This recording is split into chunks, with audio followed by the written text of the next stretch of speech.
Hello everyone. మనం రెగ్యులర్గా health related talks చేసుకుంటున్నాం. ముఖ్యంగా క్యాన్సర్ గురించి మాట్లాడుకుంటూ ఉంటాం. అలాగే ప్రివెంటివ్ హెల్త్ కేర్ గురించి కూడా టాపిక్స్ డిస్కస్ చేసుకుంటూ ఉంటాం. ప్రస్తుతం ప్రపంచం మొత్తం డిస్కస్ చేసుకునే కరెంట్ టాపిక్ ఒబేసిటీ గురించి. చాలామంది ఒబేసిటీ కారణాలు, ఒబేసిటీ ట్రీట్మెంట్, అలాగే ఒబేసిటీ నుంచి వచ్చే వేరే వేరే పరిణామాల గురించి, వ్యాధుల గురించి డిస్కస్ చేసుకుంటూ ఉంటారు. సో ఇవాళ మన దగ్గర ఒక స్పెషల్ గెస్ట్ ఉన్నారు.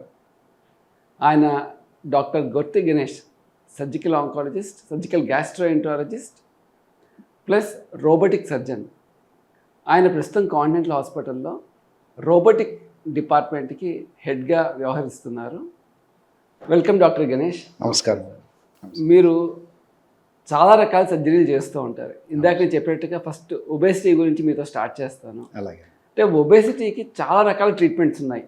అందులో ఒక ముఖ్యమైన ట్రీట్మెంట్ బేరియాట్రిక్ సర్జరీ. అవునండి సార్, సాధారణంగా బేరియాట్రిక్ సర్జరీ ముందు లివర్ ష్రింకేజ్ డయట్ అంటారు. అంటే ఏంటి సార్ అది? ఇది లివర్ ష్రింకేజ్ అంటే లివర్ సైజుని ష్రింక్ చేయడం సార్. అది అంటే మనకి ఈ అధిక బరువు ఉన్న వాళ్ళు ఎలా ఉంటుందంటే లోపల లివర్ సైజు కూడా ప్రపోర్షనల్గా పెద్దదవుతుంది. సో అది ఎక్కువ ఉండేసరికి మనం ఆపరేషన్ చేసిన ఏరియానంతా అది కప్పేసి ఉంచుతుంది అన్నమాట. సో మనం ఆపరేషన్ చేయాలంటే బేరియాట్రిక్ సర్జరీలో లివర్ని పైకి లిఫ్ట్ చేయాలి. సో ఎప్పుడైతే లివర్ సైజ్ మరీ పెద్దగా ఉంటుందో దాన్ని లిఫ్ట్ చేసేటప్పుడు ఆ లివర్కి ఏమైనా ఇంజురీ అవ్వడం, దాని నుంచి బ్లీడ్ అవ్వడం, రక్తస్రావం జరగడం, ఇలాంటి కాంప్లికేషన్లు ఉండే ఛాన్సులు ఉంటాయి. అందుకనే దాన్ని తగ్గించుకోవడానికని మనం లివర్ ష్రింకేజ్ డైట్ అని అడ్వైస్ చేస్తాం పేషెంట్స్కి.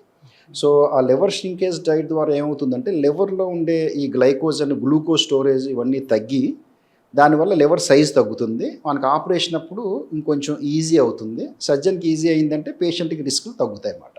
ఇది దాని పర్పస్. ఆపరేషన్కి ఎంతకాలం ముందు నుంచి ఆ డైట్ ఫాలో అవ్వాలి సార్? లివర్ ష్రింకేజ్ డైట్ అనేది వాళ్ళు ఎంత ఎక్కువ బరువు ఉన్నారు అన్న దాన్ని బట్టి. ఇప్పుడు ఒబెసిటీ అంటాము, దాంట్లో class 1, class 2, morbid obesity, super obesity ఇలా ఉంటాయి అన్నమాట. అంటే బిఎంఐ ద్వారా మనం కొలుస్తాం ఈ ఒబెసిటీ అనేది.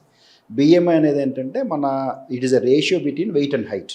సో ఇంత హైట్కి ఇంత వెయిట్ ఉండాలనేది మనం మామూలుగా ఒక టేబుల్ ఉంటుంది. అది ఇంటర్నేషనల్ అండ్ ఇండియన్ స్టాండర్డ్స్ ఉంటాయి. దానికన్నా ఎంత ఎక్కువ అయితే దాన్ని బట్టి ఆ బిఎంఐ పెరుగుతూ ఉంటుంది. సో అలాగా ఆ బిఎంఐ మరీ ఎక్కువయ్యే కొద్దీ మనం లివర్ ష్రింకేజ్ డైట్ డ్యూరేషన్ కూడా మారుతూ ఉంటుంది. సో యూజువల్గా మినిమం మనం పెట్టేది 1 వీక్. లివర్ ష్రింకేజ్ డైట్ అనేది అట్లీస్ట్ 1 వీక్ పెడతాం. ఒక్కోసారి 5 days అలా కూడా సరిపోతుంది. బట్ 1 వీక్ అనుకోండి ఆన్ యావరేజ్. కొంతమందిని మనం అప్ టు 2 weeks కూడా స్ట్రెచ్ చేస్తాం. సో 7 to 14 days, 10 days కానీ. అంటే ఎక్కువగా ప్రోటీన్ డైట్ అట్లా ఉంటుందా? ఏ టైప్ ఆఫ్ డైట్ ఉంటుంది సార్ అందులో? లివర్ ష్రింకేజ్ డైట్ అంటే the component of liver shrinkage diet is mainly it is in the liquid form and low calorie. So that మనకి ఆ లిక్విడ్ ఫామ్లో ఉండే లో క్యాలరీ ఉండడం వల్ల ఆ లివర్లో ఉండే బాడీకి ఆ క్యాలరీ సరిపోక లివర్లో ఉండే గ్లూకోజ్ స్టోరేజెస్ అంతా కరుగుతాయి అన్నమాట. That is the concept of it. So ఇవేంటంటే వాటరు, తర్వాత మనం బటర్ మిల్క్ కానీ, లేదంటే జ్యూసెస్, లేదు మన soups, homemade soups are better, they are more nutritious. కొంత ప్రోటీన్ డ్రింక్స్ ఉంటాయి. ఇట్లా it's a mix of multiple types of fluids అన్నమాట. అలాగే సర్జరీ తర్వాత కూడా ఏమైనా స్పెసిఫిక్ డైట్ ఉంటుందా? తప్పకుండా ఉంటుందండి. ఈ లివర్ ష్రింకేజ్ డైట్ వల్ల ఒక అడ్వాంటేజ్ ఏంటంటే the patient will get use to it.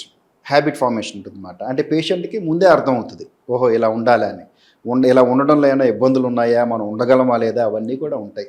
So operation bariatric surgery తర్వాత కూడా డైట్ కొన్నాళ్ళ పాటు రిస్ట్రిక్షన్ ఉంటుంది.